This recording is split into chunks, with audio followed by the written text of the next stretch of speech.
नमस्कार दोस्तों। कौन नहीं चाहता कि उसका बिजनेस दिन दूनी रात चौगनी गति से बढ़े। कौन नहीं चाहता कि बिजनेस हमेशा वेल फंडेड रहे, वेल कैपिटलाइज रहे। करियर फंडा में आपका स्वागत है।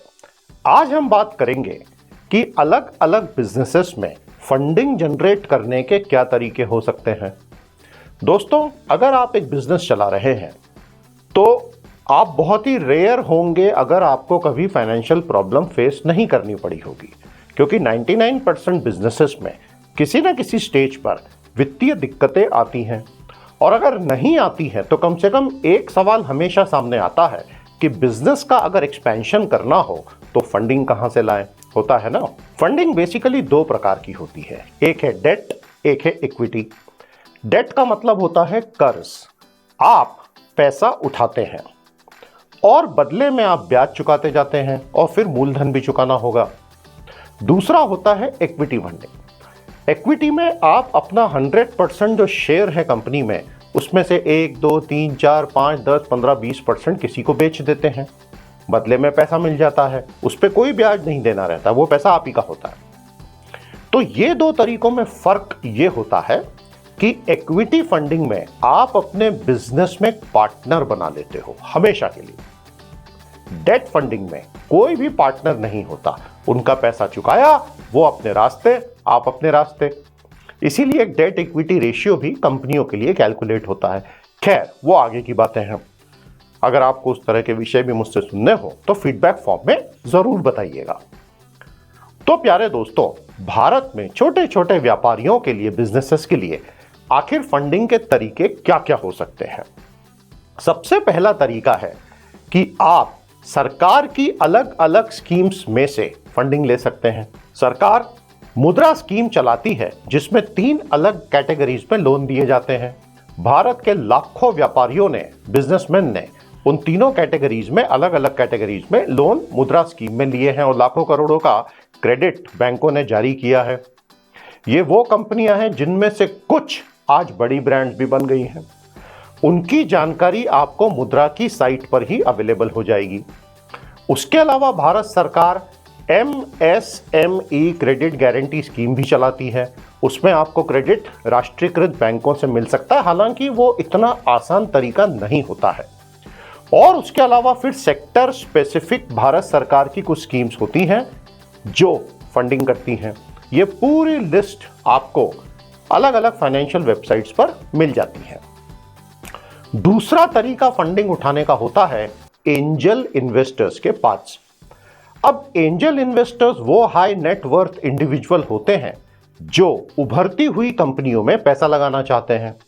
एकदम छोटी कंपनी जिसने अभी अभी काम शुरू किया है, शायद वो कंपनी भी नहीं है, एक व्यक्ति प्रोप्राइटर बन के काम कर रहा है, लेकिन उसका आइडिया बहुत ज्यादा स्ट्रांग है।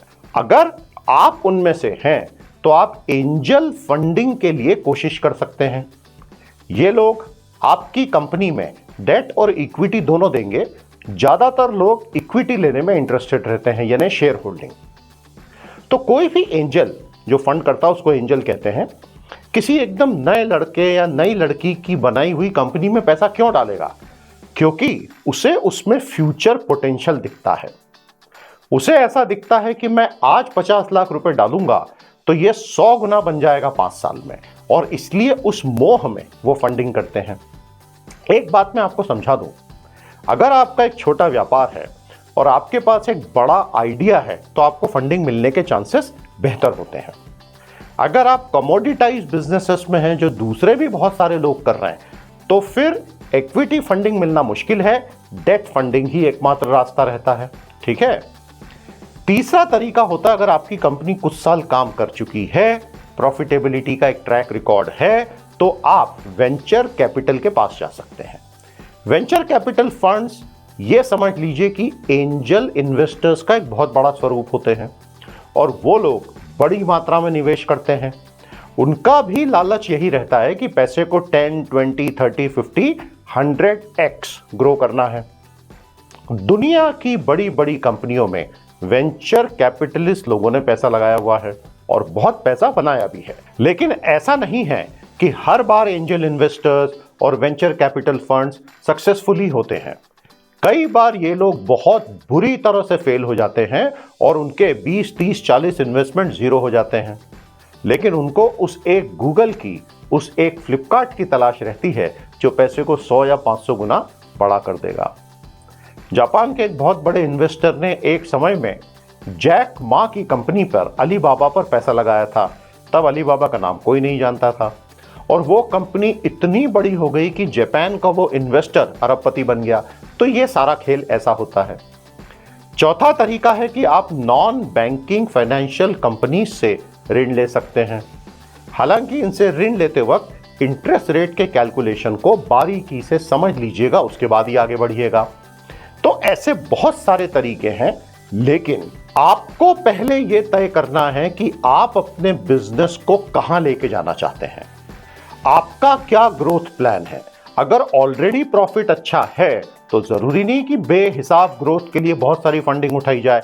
तो ये एक इंडिविजुअल डिसीजन हर एंटरप्रेन्योर का अलग अलग होता है। तो मैं आपको आपके बिजनेस की जर्नी, आपकी फंडिंग की जर्नी के लिए शुभकामनाएं देता हूं। करके दिखाएंगे।